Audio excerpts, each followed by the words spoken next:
Hey everybody, it's Rockula and welcome back to Rockula Retrospective.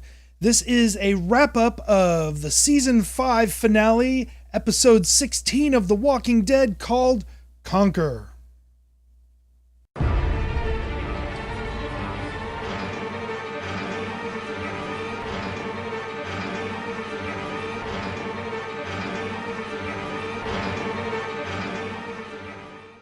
First of all, sorry about it taking so long to put this video out, but I just took on this big old project called Vita, which means vlog every day in April.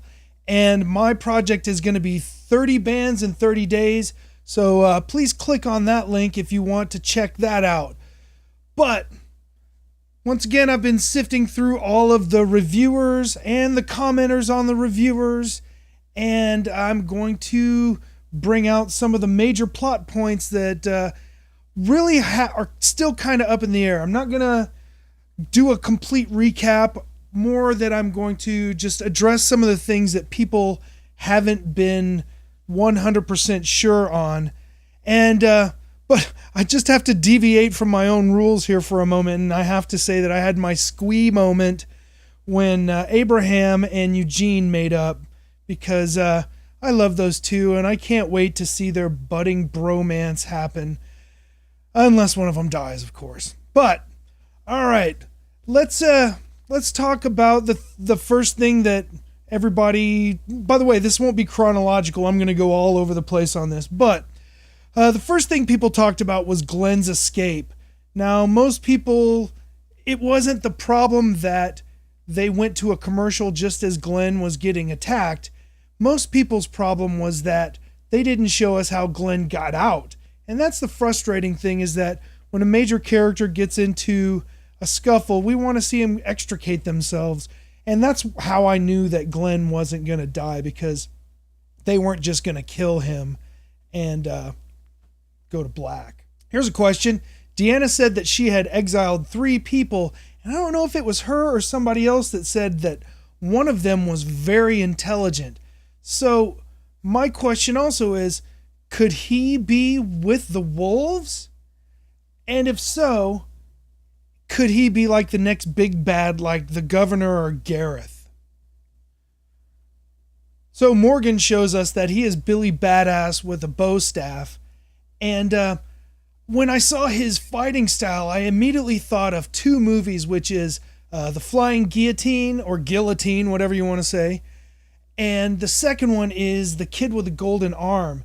And in both of those movies, they had guys that were either blind already or had been blinded. And so they're all moving around and using their ears instead of their eyes. And I think that that's a really cool idea, because if you notice that Morgan figured out the attack by listening more than seeing. So that's, a lot of times sound is 100% more reliable than sight. Morgan honks the horn after he beats their asses. And at first, and a lot of people said this too in the reviewer and the commenter community, they were all saying, first I thought it was Morgan honking the horn to attract walkers, but then I thought, and you can see it in my reaction episode as well, I thought, well, wouldn't he have killed them if he had the chance? Why would you knock somebody out and put them in a car and then honk the horn for walkers to come eat them? Why don't you just either A, kill them, or B, cripple them so that walkers come in and they can't get away? So the second scenario is that he, and he says so later on, he says all life is precious. And it makes me think now that he was honking the horn to alert any other wolves that their buddies were knocked out in the car. Here we go with the Daryl and Aaron storyline. And you know what? Since I've been giving people couple names, I'm going to call Daryl and Aaron DNA. So DNA are following the man in the red poncho. And my question is, was he forced by the wolves to lead DNA into that trap?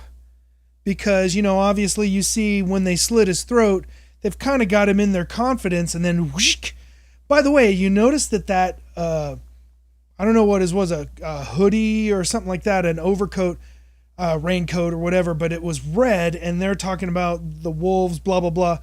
Did anybody get a subtle Little Red Riding Hood reference there? But You see him at the end, and then the after the show clip that he's dead because they slit his throat and he's walking as a walker. Is he going to come into play later on? Because they've put so much emphasis on this guy. It makes me wonder if he's going to be one of the first walkers to enter the compound. Now here we come up on the common sense moment of the episode. And since I'm talking about DNA, let's give the award to that couple. Come on. Both of these people were selected because they got super after the apocalypse vision. And you can't tell me that when they walk in between two 18-wheeler semi-trailers that they don't look up at the top and see the cans suspended by a rope. And you also can't tell me that when Daryl leans down and opens up the gate on that other semi-truck that he doesn't see the rope that's connected directly to the gate. Ugh! But, I guess if they don't do stupid shit, then nothing bad ever happens to anybody, and there's 26 people in the Rick's group. So, I couldn't chew that one. I just had to go, come on. So when they're trapped in the car and they got rescued, most people, including myself, thought, oh, great, why are the wolves getting the walkers off of the car to get them out of the car? Why don't they just let them get eaten? But turns out that it was Morgan. Now let's come to Carol. Was Carol trying to push Pete and Rick together? I mean, on the surface of that scene, it does seem like that she was trying to get him to take care of Tara. But there's other people, a lot of people are starting to think, is she trying to force Pete and Rick together so that Pete will reveal himself to be who he is and Rick will look like the good guy when he takes care of Pete? And also, is Carol starting to believe the whole lying persona thing? Oh, another thing about Carol and Rick, is like when she's talking to him alone about how he doesn't want to lie anymore, and she's like, oh, if you want to live here, you can't have both. And she calls him Sunshine, and that sounds like manipulative Carol to me. So is Carol becoming too manipulative, and is she, I don't want to say is it going to her head, like the power's going to her head, but is she getting kind of twisted into thinking that she's the moral compass of the group by having to lie? When it comes to Rick's speech, now I'm not going to give an entire breakdown of the speech because, it's been covered and you've all watched that scene a million times by now, but there was the surface meaning of what he was saying, and then there was the metaphoric and underlying meaning.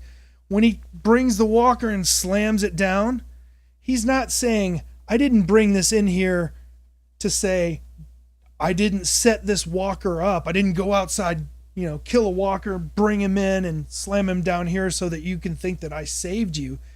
This came in, and you're always going to have to deal with this stuff coming in, both human and walker.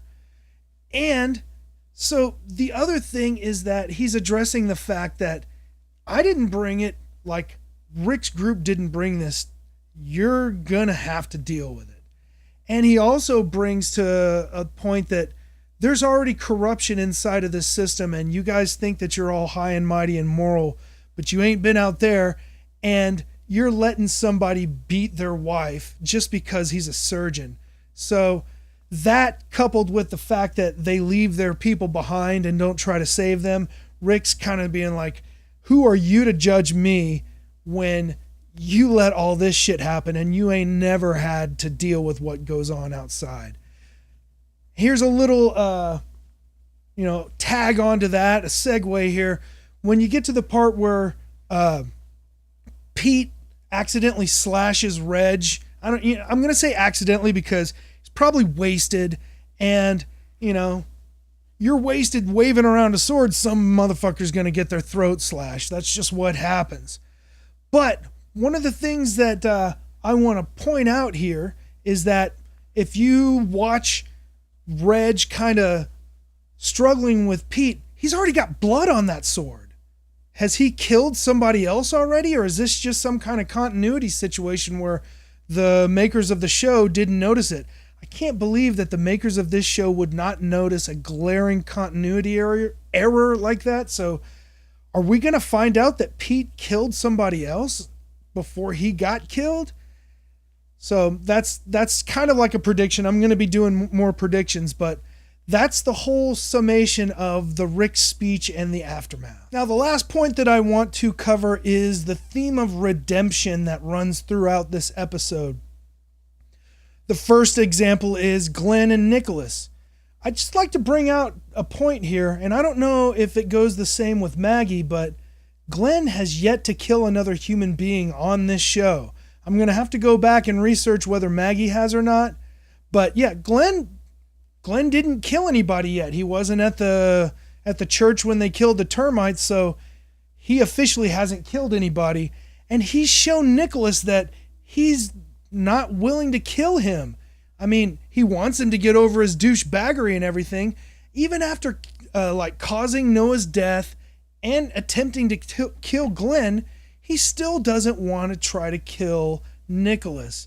So that's one thing where we can talk about redemption and obviously the religious overtones of redemption. And I'm just going to use the term Christian because it's the most convenient thing to this plot line. But when you want to talk about redemption in the Christian sense, when we're going to talk about Maggie and Gabriel and Sasha. If you remember, Four Walls and a Roof was Maggie's term for that church. So she'd lost her faith there, told Gabriel later on that she had lost her faith even though her father was highly religious and all that other stuff, but she doesn't believe in God anymore. But now Sasha desperately needs somebody to get her out of this, and she tried to, even after all the Weasley shit that Gabriel's pulled, Sasha still wants somebody to help her, and she needs Gabriel to step up and be the person that, I'm guessing he was actually a good person before the zombie apocalypse, but, she needs him to step up and be who he is. And we come again to, the scene where they're all sitting there holding hands and praying. And once again, redemption through faith in their God. And it's like, now that you think about it, and once again, correct me if I'm wrong, I don't know if Maggie's killed any humans, but they keep floating this whole concept around. Everybody talks about who is the moral compass of the show. In retrospect, it looks like it's always been Glenn and Maggie. All in all, I thought this was a good episode, but it wasn't a good season finale. Let's get into predictions. I predict that obviously, since they found the backpack, the wolves will find Alexandria. Not sure how long it's going to take, but I will predict that the wolves will attack Alexandria, and probably since they have those semi-trailers full of walkers, I could see breaching the wall or breaching the gate somehow, introducing all of those walkers, opening up the gates, and then chaos ensues. Many Alexandrians die. Maybe one of our group dies that is important, and that's going to be the big, maybe it'll be the finale for the halfway point of the season. But then again, who knows? Because we all know The Walking Dead, 10 years can occupy like a minute. So who knows with that one. 2, we're looking at the aftermath of Pete's execution. No idea what's going to happen there. That's my wrap up of the season 5 finale. Please like, share, and subscribe, but most importantly, I'd like to hear about your thoughts on what I've covered and your predictions for the next season.